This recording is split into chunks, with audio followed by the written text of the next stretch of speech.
Hi, good afternoon, everyone. My name is Priya Meena. I have secured AIR 833 this year in UPSC CSE examination. And first of all, I would like to thank UPSC Time for giving me this opportunity and this platform to share my strategy and my journey. So I'll start with the session right now.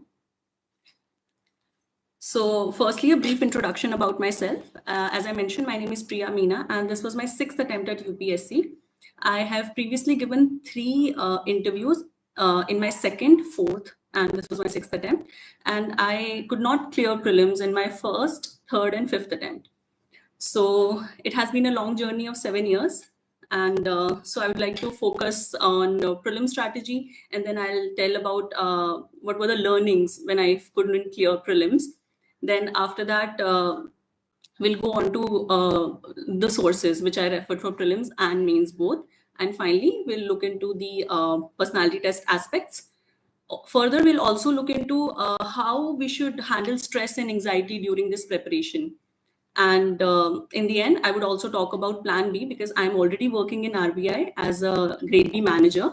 So we'll focus on that as well, that why Plan B is important and when should we start preparing for Plan B. Okay. So I am a chemical engineering graduate, dual degree from IIT Delhi. Then post that, I worked for around 1 year in a software developing company as a full stack developer. I took that job because I wanted to fund my own education. I wanted to fund my UPSC preparation on my own. So that was my aim while doing that job. Further, from 2019, I started giving my UPSC attempt. And in my first attempt, I could not clear prelims. I missed the prelims by 2 marks. But the learning which I took from that attempt was that my basic sources were not very well covered in that attempt. I had mostly focused on the current affairs parts. Secondly, my mains preparation was also not very great at that time, and that I got to know in my 2020 attempt when I could clear prelims, but was short of a lot many marks in my mains, GS and sociology. Then in 2020, that was my second attempt. Usme I could clear the prelims and I reached till the interview stage. However, I missed the final list by 11 marks. The learnings which I got from my second attempt, reaching interview my second attempt was a great thing, but the learning which I got was that I could not finish my papers. My GS papers were not finished. I literally left many pages in my GS answers. So 100 marks ka GS I couldn't attempt. And sociology also, I had done just the surface level ka preparation. So that was a learning that my preparation was not very great. Okay, I'll speak in Hindi.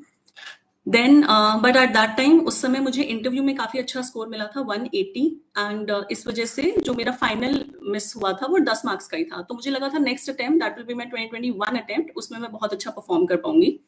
तो मैंने फिर से prelims दिया. But इस बार जो था prelims वो 2020 के रिजल्ट के जस्ट 15 दिन बाद ही था प्रीलिम्स. और उस टाइम मैं इतने लो फेज में थी, my mental health was not great, I couldn't study well and during examination hall मैं बहुत कॉन्फिडेंट नहीं थी अपने आप को लेके. So I couldn't clear prelims at that time. My medium was English throughout the preparation. So 2021 attempt में I could not clear prelims, but at that time I had decided कि since I've already given 3 attempts, 3 attempt में दे चुकी हूँ और UPSC का as you know कोई भरोसा नहीं है, मेंस में लिख चुकी हूँ. तो मैंने उस टाइम सोचा कि अपने कॉन्फिडेंस को बूस्ट करने के लिए मुझे प्लान बी पे फोकस करना चाहिए. प्लान बी से मेरा मतलब ये था कि मैं बहुत अंडर कॉन्फिडेंट फील करने लग गई थी 2021 के बाद. आईआईटी से ग्रेजुएट थी, जॉब खुद छोड़ी थी, इंटरव्यू में फेल कर गई थी, तो बहुत ज्यादा लो फेज था 2021 में मेरा. सो मुझे लगा कि इस टाइम मुझे प्लान बी पे फोकस करना चाहिए एंड दैट आई डिड. उस समय मैंने IB-ACIO का एग्जाम लिखा था, फिर मैंने SBI PO का और IBPS PO, ये तीनों एग्जाम्स मैंने क्लियर किए थे 2021 में. फिर मैंने तीनों एग्जाम से एक्सटेंशन ले ली थी 2022 के अटेम्प्ट के लिए. देन 2022 का अटेम्प्ट आया, that was my fourth attempt and इसमें again I could clear prelims with good marks. CSAT कभी कोई इशू रहा नहीं अभी तक. और उसके बाद 2022 में अगेन प्रीलिम्स क्लियर हुआ, मेंस क्लियर हुआ एंड मैं इंटरव्यू स्टेज तक पहुंची. अब यहाँ पे ये ट्विस्ट आया कि इस बार इंटरव्यू में मुझे पिछले साल से इस साल 20 नंबर कम मिले हैं। 160 मेरा स्कोर था इंटरव्यू का एंड मैंने फाइनल लिस्ट मिस कर दी 5 नंबर से। सो बहुत again it was a disheartening phase कि सेकंड टाइम इंटरव्यू दे रही हूँ एंड मार्क्स अच्छे नहीं आए हैं। बट फिर मैंने एनालाइज किया अगेन अब मैं हमेशा मेरी यही स्ट्रैटेजी रही है कि अगर मैं किसी स्टेज पे फेल कर रही हूँ तो मैं देखती हूँ कि मैंने क्या सीखा है वहां से या और क्या मैं बेटर कर सकती हूँ। तो उस स्टेज पे मैंने ये सीखा कि अगेन मेरे सोशियोलॉजी स्कोर्स अच्छे नहीं थे, इंटरव्यू में मैंने गंदा परफॉर्म किया था एंड तो यहाँ मुझे इंप्रूव करने की जरूरत थी दोनों स्टेजेस पे, ताकि नेक्स्ट अटेम्प्ट में ये ना हो।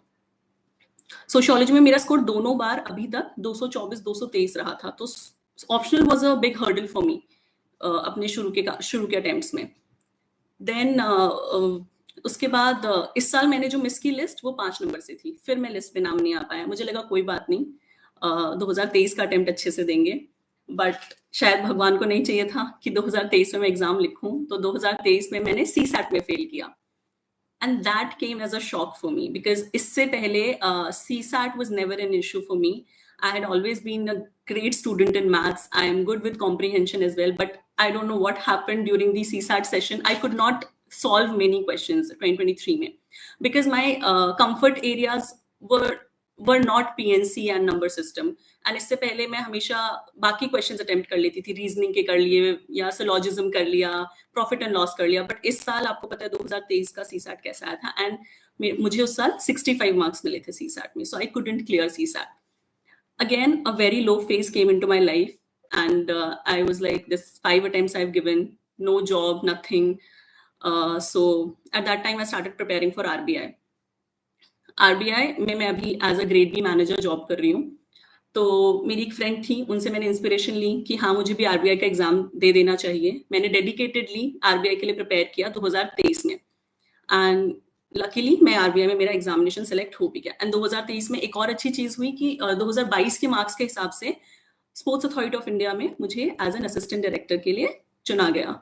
तो वहां पे मैंने इंटरव्यू दिया था एंड मुझे वहां पे भी जॉब मिल गई थी। तो 6 महीना मैंने स्पोर्ट्स अथॉरिटी ऑफ इंडिया में जॉब किया एंड उसके बाद क्योंकि मैं RBI में सेलेक्ट हो गई थी तो मैंने RBI में अपना जॉब कंटिन्यू किया from April 2024 and I am still working in RBI. सो जो मेरा ये लास्ट अटेम्प्ट था, जो मेरा लेटेस्ट अटेम्प्ट था 2024 वाला जिसमें मैंने रैंक प्राप्त की है 833, ये मैंने फुल टाइम किया था विद माय जॉब. सो अब मैं आप लोगों से अपने सोर्सेज एंड स्ट्रैटेजी शेयर कर लेती हूँ कि क्या मैंने किया था. सो लर्निंग जैसे मैंने आपको बता दी कि आपको बेसिक पे बहुत ज्यादा फोकस करना है. आप करंट अफेयर्स ओरिएंटेड पढ़ाई नहीं कर सकते हैं. मेरे को फर्स्ट अटेम्प्ट में लगा था कि करंट अफेयर्स ओरिएंटेड मैं अपना करंट अफेयर स्ट्रॉन्ग रखूंगी और एग्जाम हो जाएगा, बट ऐसा नहीं होता है. आपको अपनी बेसिक बुक्स, बेसिक नॉलेज आपकी बहुत अच्छे से होनी चाहिए. सेकेंडली, काम माइंड बहुत जरूरी है. प्रीलिम्स एग्जामिनेशन में आपके सामने आंसर होता है, बट अगर आप हड़बड़ा रहे हैं या आपको खुद पे कॉन्फिडेंस नहीं है या आपको लग रहा है मैंने तो अच्छे से प्रिपरेशन नहीं की या मैंने एक्स अमाउंट ऑफ मार्क्स नहीं दिए हैं या PYQs अच्छे से नहीं किए हैं, तो ट्रस्ट मी आप एग्जाम में अच्छा परफॉर्म नहीं कर पाएंगे. तो आप मेहनत कीजिए एग्जाम वाले दिन तक एंड भरोसा रखिए उस मेहनत पर कि करेंगे आप अच्छा. नेक्स्ट, एवरी अटेम्प्ट को हमें फर्स्ट और फ्रेश अटेम्प्ट की तरह लेना चाहिए. ये गलती मैंने अपने चौथे अटेम्प्ट में की थी 2022 में, जब मुझे लगता था कि मैं 4 अटेम्प्ट दे चुकी हूँ और बहुत बैगेज मैंने खुद के दिमाग में ले लिया था. तो वो हमें नहीं करना है. फ्रेश अटेम्प्ट की तरह इसलिए भी देखना है, जैसे CSAT था, मैं हमेशा कभी CSAT प्रिपेयर नहीं करती थी क्योंकि मुझे लगता था CSAT is a very comfortable space for me. But pattern change हो रहा था. 2022 में भी CSAT मुश्किल आया था, तो मुझे उस टाइम पे ये लर्निंग मिली कि CSAT को मैं लाइटली नहीं ले सकती, मुझे CSAT भी करना पड़ेगा. देन प्रीलिम्स के 1-1.5 महीना पहले आप लोगों को फुल लेंथ प्रैक्टिस कर लेनी स्टार्ट कर देनी चाहिए. आप किसी भी एक कोचिंग का सेक्शनल कर लीजिए. मैं वो ज्यादातर विजन IAS का किया करती थी. एंड अगेन नेक्स्ट आपको करना है अलग अलग कोचिंग से आप फुल लेंथ करें, क्योंकि अगर आप एक ही कोचिंग का फुल लेंथ करने लगेंगे ना, तो उससे ये होगा कि आपका माइंडसेट उसी हिसाब से काम करने लगेगा. और हमें वहां पे कोचिंग का आंसर सॉल्व नहीं करना है, हमें UPSC का क्वेश्चन पेपर सॉल्व करना है. तो मेरा ये अटेम्प्ट रहता था कि मैं ज्यादा से ज्यादा डिफरेंट कोचिंग के पेपर कर सकूं. उससे क्या होता था कि आपके एरियाज भी अलग अलग कवर हो जाते थे, डिफिकल्टी लेवल भी अलग अलग आपको पता चलता था. एंड अगर आप ऑल इंडिया मॉक्स देंगे फ्री वाले अवेलेबल, तो उससे आपको भी पता चल जाता है आप कहाँ स्टैंड कर रहे हैं. तो वो चीजें जरूरी हैं. CSAT का जैसे मैंने आपको बताया, आप फ्री सोर्सेज से CSAT कर सकते हैं प्रिपेयर. देन सेकेंड, सो ये है हमारा कि अप्रोच क्या रहनी चाहिए प्रीलिम्स के लिए हमारी. अब हम सोर्सेज पे आते हैं.